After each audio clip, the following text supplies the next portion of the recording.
bit. We have got some musicians in the house. Wow. And I love musicians. See, I can't even say it. Gregg Gelb is in tonight, and I have offered Gregg Gelb to come to this show for years. Is this his first time? And I think this is first time on my show. And it's not because he doesn't like me, because I think he likes, because his wife and I have performed together. Right. And but I think it's just he's so doggone busy because he has a day job, and then musicians. Day job? No, I teach, and I've got a lot of adjunct positions, but I do stay busy, so. Yeah. So, but Greg, welcome to the show, and Thank you. You brought along with you. Well, this is Bill Stonehouse, and he's well, I don't need to speak for you. Go right There ahead. you go. There you go. Get rid Anyway, of that pillow between you guys there. There you go. it's good to be on the show. Well, glad to have Bill. He's a Southern Californian, and I told him we were out there talking about, because I like to go to Southern California, so we were talking about Pasadena and Definitely. what a unique looking place that was and everything. Still is. And so, but I didn't ask you. Do you are a musician, and what instrument do you play? Not quite at the level that this young man is right here. I play several instruments. Most of them it's by ear, but the voice is what worked for me. And I started working with a voice a long time ago. Go to a Catholic school, you're in trouble. I mean, you're singing from the time you're kindergarten. So, Okay. a lot of school training when it came to classicals, but I started to get into that when I was already in my mid-30s, and worked with a couple of great vocal coaches out in Southern California. Yeah. And believe it or not, got into that on a bet. Yeah. Because I did a lot of vocal work, and they said, yeah, but you've never really done anything like that. So I started taking a lot of different courses in classical vocals and stuff. Okay. Learned a lot. Well, Greg, what are you promoting there? You've got a different poster. I was thinking that you were going to do the Frank Sinatra. Well, I mean, tribute show. anything. There's a lot of things we got going on in Sanford, but for sure the Frank Sinatra show is on October 8th. And Bill has a whole bunch of arrangements that I was asked to put the band together Okay. for him. So that's always great to do. I mean, there's a lot of great players I've gotten for the band. Yeah. So now, are you the Frank Sinatra? I'm going to be tribute artist? the guy that's doing a lot of the old standards. So it's you. I thought you were backing up. So Oh, no, you were I'll it. do the vocals. He's the guy.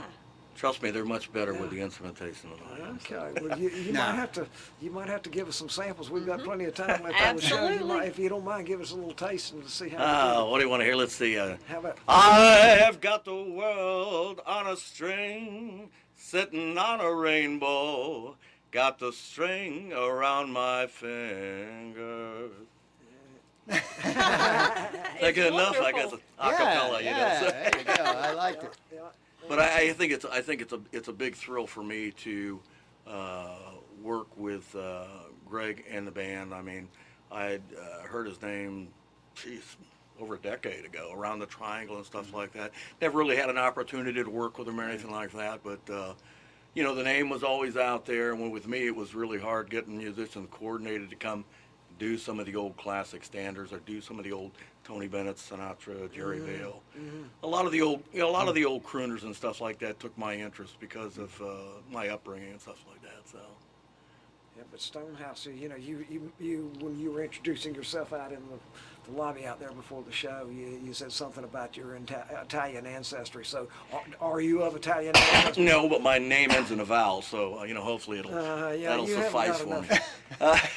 Stonehouse sounds very English. Yeah, to it's me. a very English name, old English and everything like that. I was kind of like Tom on The Godfather. I was pretty much adopted by a Sicilian family out in Pasadena, California, and I started working in an Italian restaurant. And, when you're in Rome, you do as the Romans so do. you got it. I don't know. I'm missing a beat here.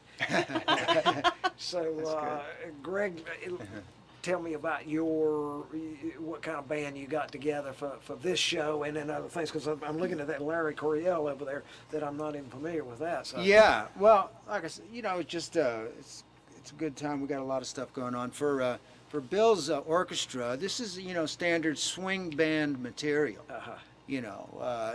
Sinatra had a great arranger. Uh-huh. He had Nelson Riddle. Right. And so, he is the high mark in arranging for a singer. The music swings, and it's just right, And Nelson could write arrangements, like on the way to a studio. You've probably heard these stories, like Frank is going, I need these arrangements, like right now. And Nelson Riddle could write them in the back of a cab. Well, he has a very distinctive style too. Yeah, it's simple, it's right to the point, it's always swinging. And he knew how to, we don't have any strings, but he knew how to do strings. And there is a guy in Sanford who can write that well, and he's a good friend of mine, Paul Kelly. You've probably heard of him. I just saw Paul for the first time in ages Right. Saturday over Well, at now the post he's- office. He and I used to live across the street from each other.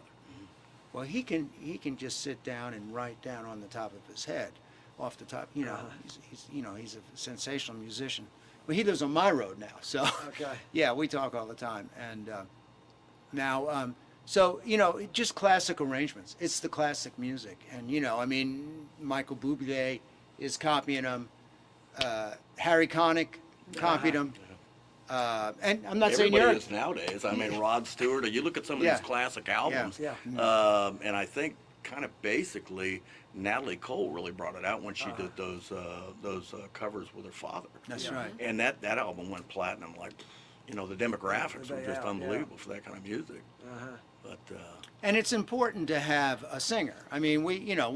We play this music all the time, but a singer really really connects with the audience. So, so anyway, we're looking forward to doing that. I've got a couple other things that I'm going to Hey, look advertise at your here show. real quick. We've Go ahead. got Before that, the Plenty week of time. before, October 1st, Uh-huh. I'm a director of the Heart of Carolina Jazz Society, which has been here for 25 years. We've been based in Sanford. And this is a famous jazz guitarist. He's associated mostly with the music of the 70s. It was jazz fusion. Oh, yeah. And he was the outstanding jazz guitarist of the time. right. And so we have him as our guest artist. And he's going to be at the Arts Center. This will be at the Lee County Arts Center, Yes. whereas Bill's and our show is going to, on the 8th, is at the Temple Theater. Right. Right. But, the Heart of Carolina Jazz Society started 25 years ago at the Arts Center. And then, we moved over to Temple, and now we're back playing at the Arts Center. So that's a nice thing. I do want to say two other things. That's why I'm busy, is I've just made two of my own new CDs. And one of them features my son. And I brought them just to show two, because they are brand new. This is the one with my son. Okay. My son grew up here in Sanford, and then he went to the School of the Arts.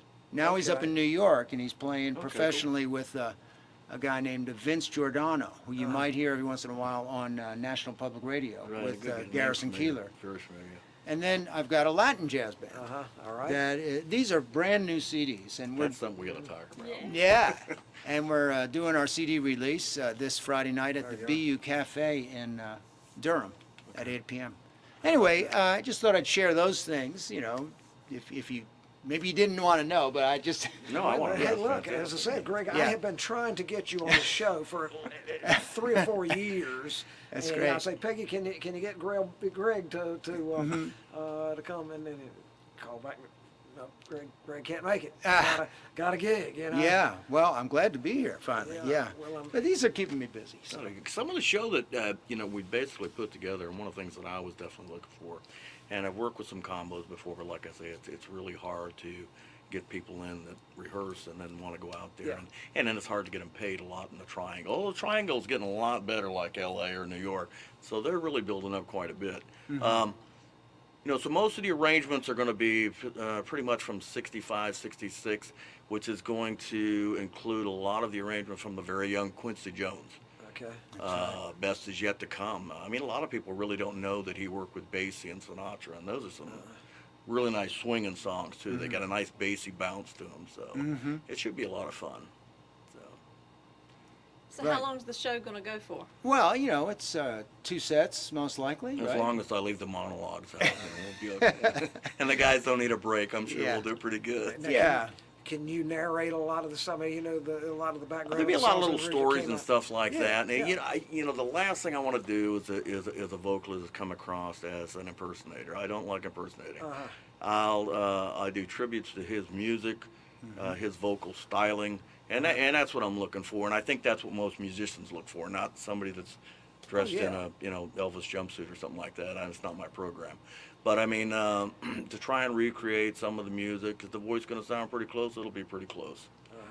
And I'm sure the band will be right on, Johnny on the spot with that. So I'm not worried about that.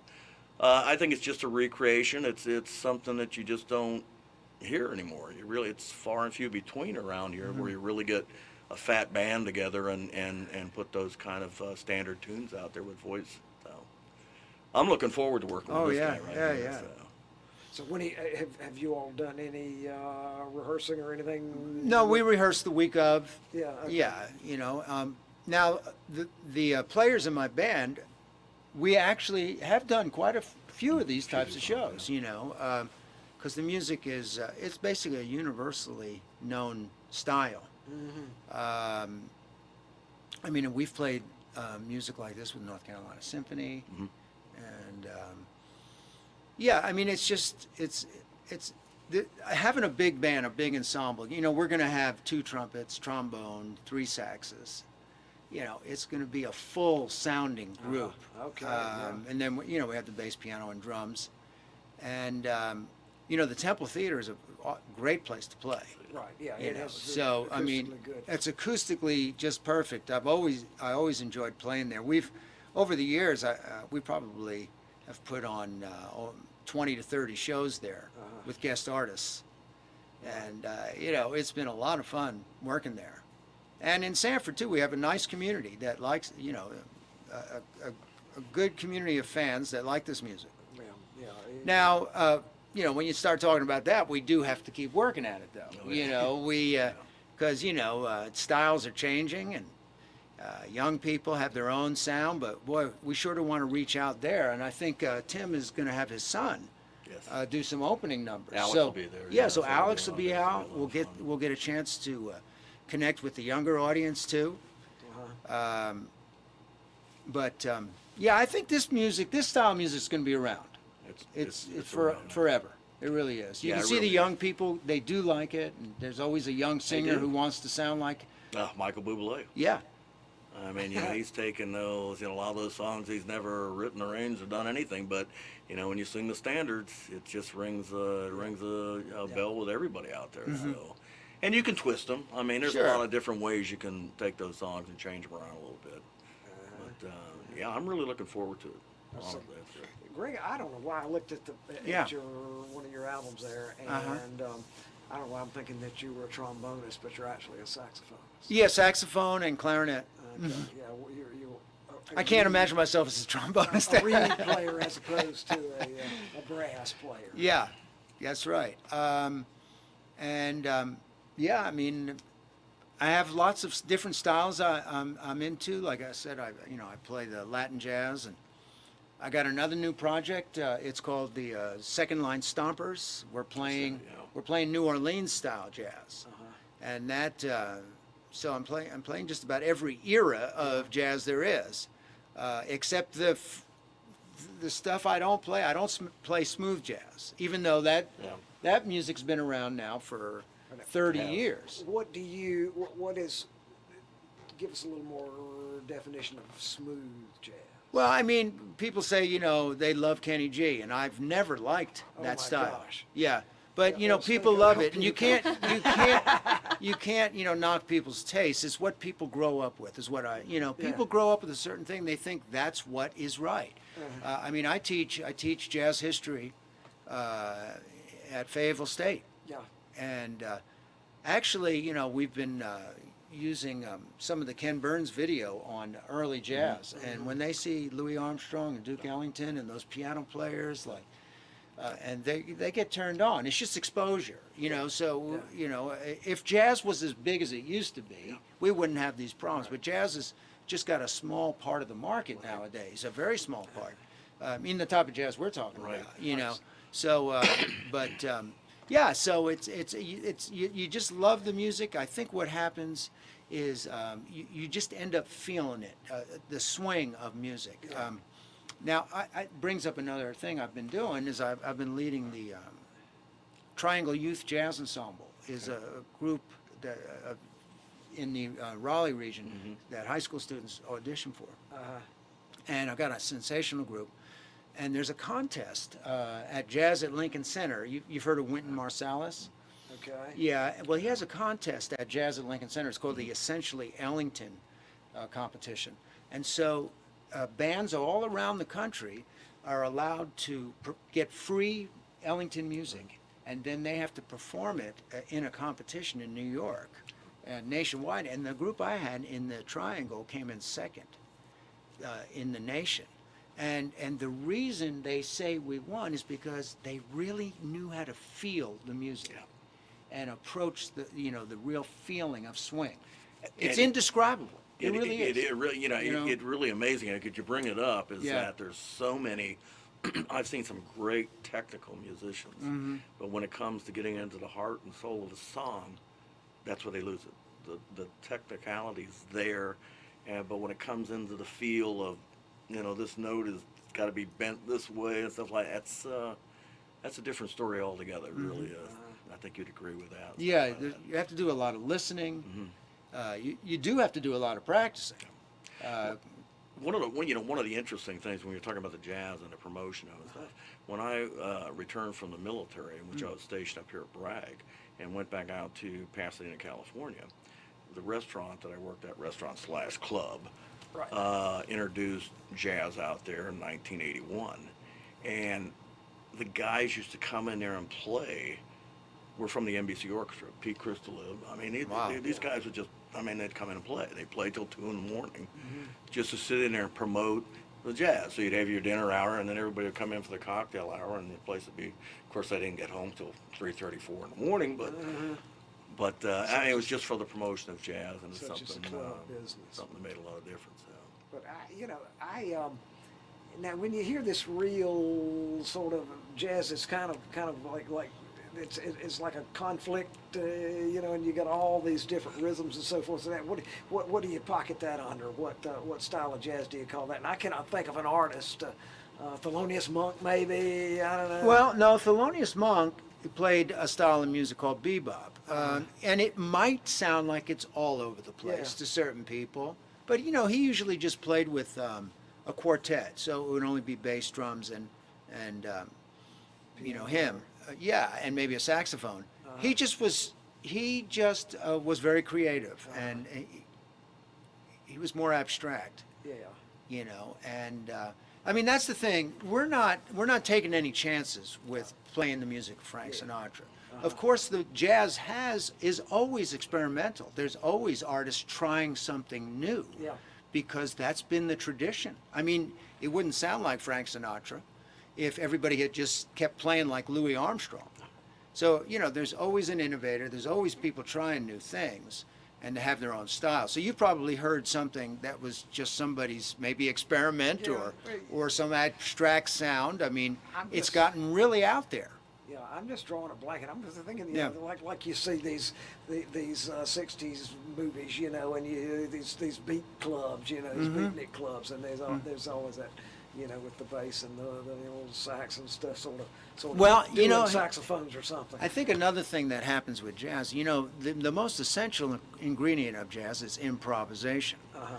Now, we're going to have some improvisation with Bill's music, but it's mostly formatted and arranged like an orchestra.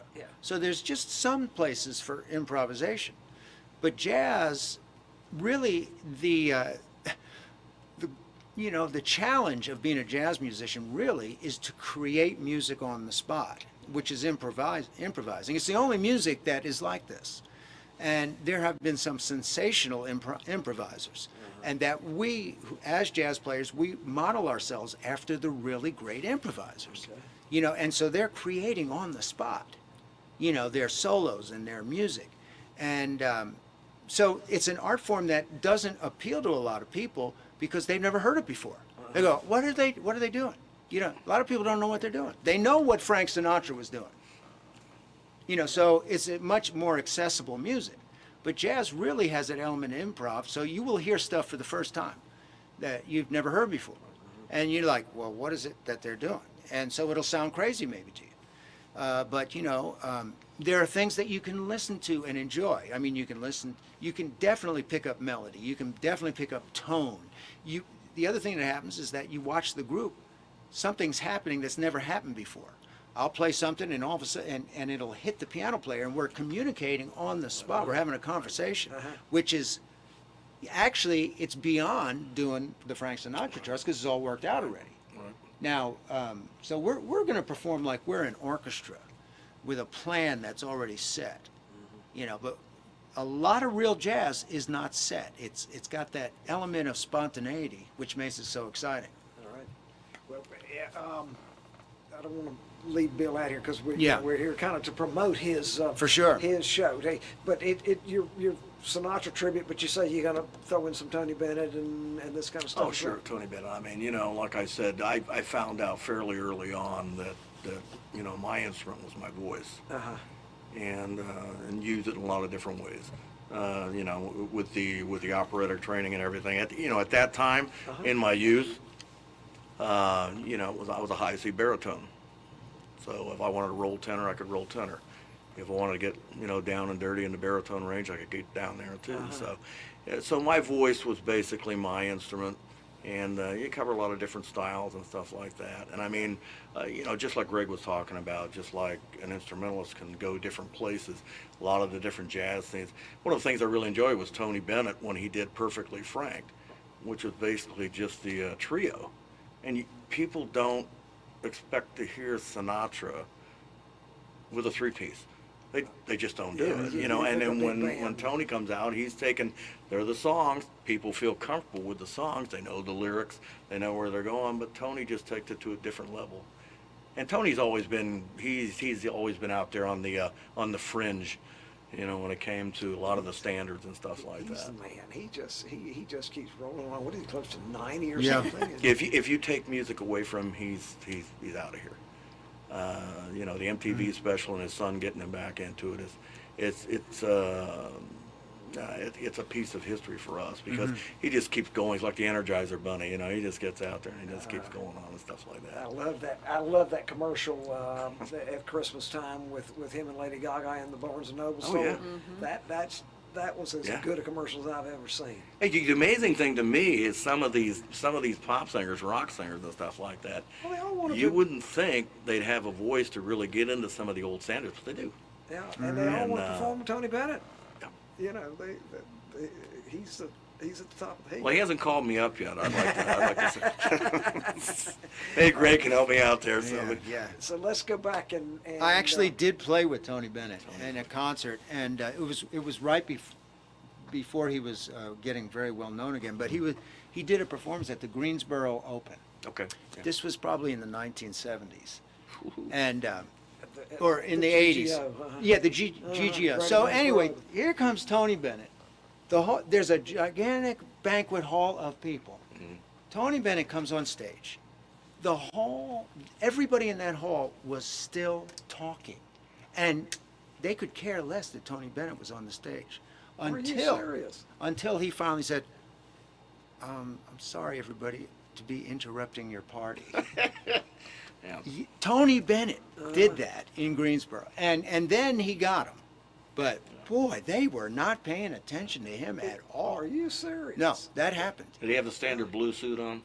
It's his favorite suit. Yeah, you know, and so but he caught him there, Yeah. you know, by saying politely, you know, "I'm sorry to interrupt you, but we're ready to sing now." Jeez. Unique voice. Yeah, he's great. And, you know, since then, actually, I think that was right at the beginning when he was just coming back in. He's coming back. Yeah, his son really had Yeah. an impact. MTV really had an impact with him, and that's about the time that you know, I think everybody's starting to get into it. So I'm so envious sometimes with Michael Bublé. I say, well, if I was only 35 years younger, I might have a shot at this, but and maybe 30 pounds lighter, but but I don't think the music's lost. I think the music's there forever, just like Greg said. And the like I say, the opportunity to work with him is a thrill for me. Yeah, we're gonna have fun. Well, Greg, before we run out of time, we still have about 4 minutes. Just tell when his show is going to be and where tickets are going to be available and all that stuff. Well, I mean, I'm sure you can get tickets at the Temple Theater. Temple Theater, October the 8th, Saturday night. And I think we're going to have the opening with Alex will be out there and stuff like that. I think it's an 8 p.m. start or something. October the 8th. Saturday, October 8th. Okay. Honestly, I got to tell you, it's going to be, it'll be nostalgic, but like I say, the sound, everything I've seen from the Temple Theater, you guys have a great theater down here and a really nice venue for this kind of program. So, it's going to be a lot of fun. I think you get a lot of people coming from Raleigh and that area up in there. It's going to be down here. I think they'll be spending the night too, so they're going to come down just here. one show, so you better buy early and buy all. Well, we'll see what happens. We get enough people in there, maybe we can do 2 shows. But you're used to it.